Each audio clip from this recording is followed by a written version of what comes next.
Mutay na siya. Introduce yourself, sir. Which is we are assigned to interview yung para sa position paper. Project proposal. English for applicants. Sheila Miragol. Sa bato mo. Ikaw. Yulo. Sige. Tipolo ko. Ang dipulo na. Ulo na talaga. Na may project na going pa o ano na project. As of now, ongoing pa the project. Na road concrete, house building. Sige, cuma biar aku payung ni. Gas na ako bigyan sa Palawan. Multi-purpose pavement na foundation. Mga ilang isa. Road concrete. What is this project called? Market to market barangay road to market to. What is this project? It is for education, health, medical, mission, or arts, exhibit, or It's an infrastructure project. is there any organization involved in this project?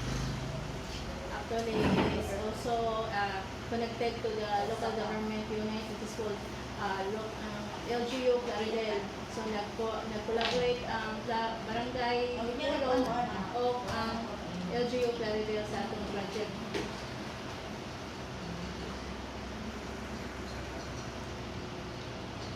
How many house or individuals will benefit from this project? There are 76 households that can benefit from that area. Who will benefit in this project? Is it open for urban, poor, women, or men only? All. Where is the beneficiaries located? It is located in Purok-Size and also in Purok-Simbo. When is this project implemented? It was implemented last July. But it is applicated July siya na kuan.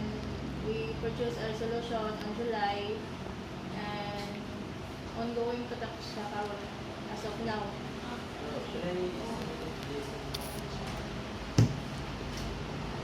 Estimated days.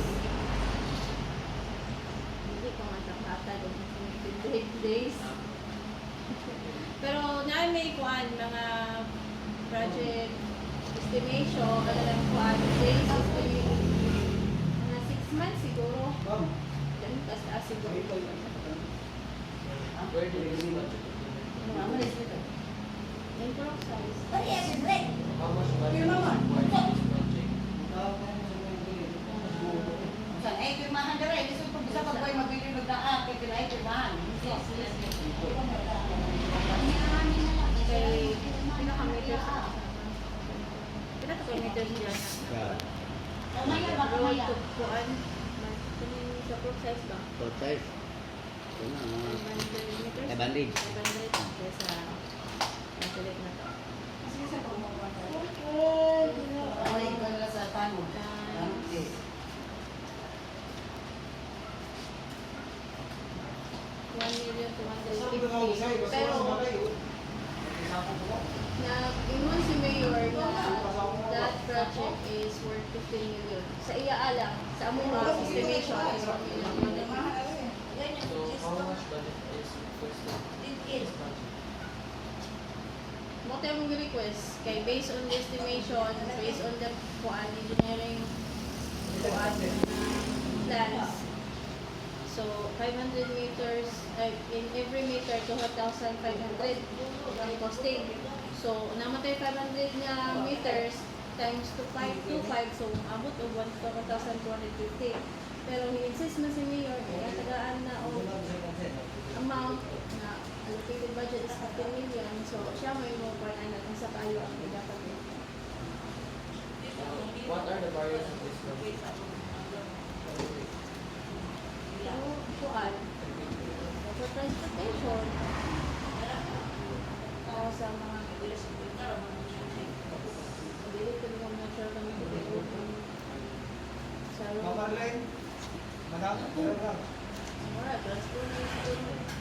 Is there an existing concern or potential problem that you want to address? About sa project na to. Kuan lang jud. So support. Dili na kay sa local government. Dili ko rin dapat. Para madali ito. Ang project. Di jud na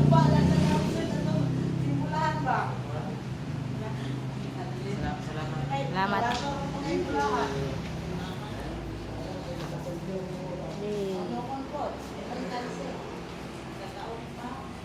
Iyok na. Aray sa Kaya next. sa amin. Aray sa next.